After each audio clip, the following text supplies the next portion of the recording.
Hello, my friends. How's it going? I have got for you all today some facts, some strange facts, about time and the way that we perceive it. Let's go ahead and jump right in with number one. Time passes faster for your face than it does for your feet. Assuming that you're standing up. Einstein's theory of relativity dictates that the closer you are to the center of the Earth, the slower the time goes. And this has been measured. At the top of Mount Everest, a year would be about 15 microseconds shorter than if you were at sea level. Interesting. Number two, a second isn't quite what you think it is. Scientifically, it's not defined as 1/60th of a minute, but as the duration of about 9,192,631,770 periods of the radiation responding to transition between two hyperfine levels of the ground state of the Caesium-133 atom.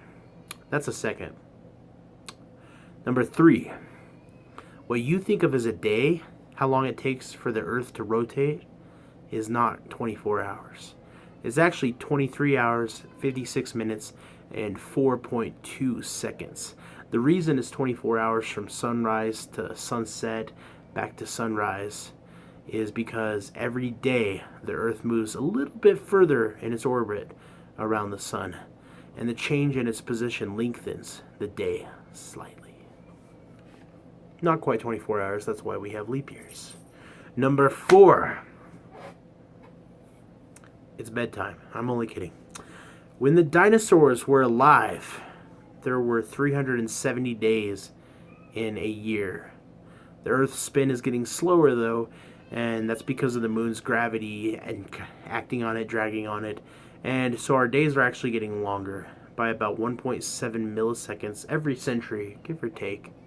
You probably won't notice. Number five, the smallest standard scientific measure of time is the Planck time. It takes you about 150,000 trillion Planck times to blink one time quickly. Planck time is very small, very short. Number six, on Mercury, a day is about 2 years long, at least from the perspective of us Earthlings. Long year in Mercury. Number seven, there is no such thing as now as far as physics is concerned. Space and time are fluid, affected by gravity and your speed. Einstein put it like this: for us physicists, the distinction between past, present, and future is only an illusion, however persistent. I don't know if Einstein talked like that, but he probably talked very much like it. Very likely. Number eight.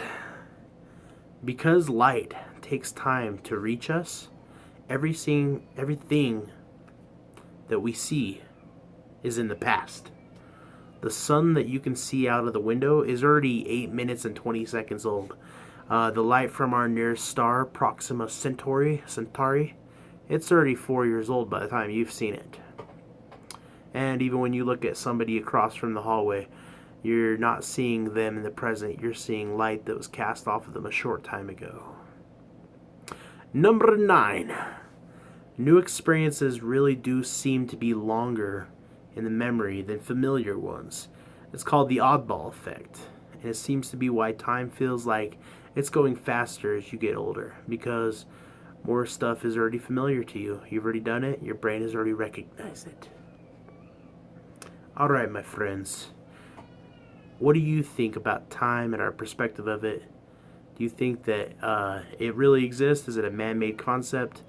Are we ever living in the future, the present? And I have one other quandary for you all. If we believe in a past and a present and a future, but we only exist in the present, does the past and the future exist? We can't see it. We can't look at it, smell it, hear it, taste it, touch it. None of that.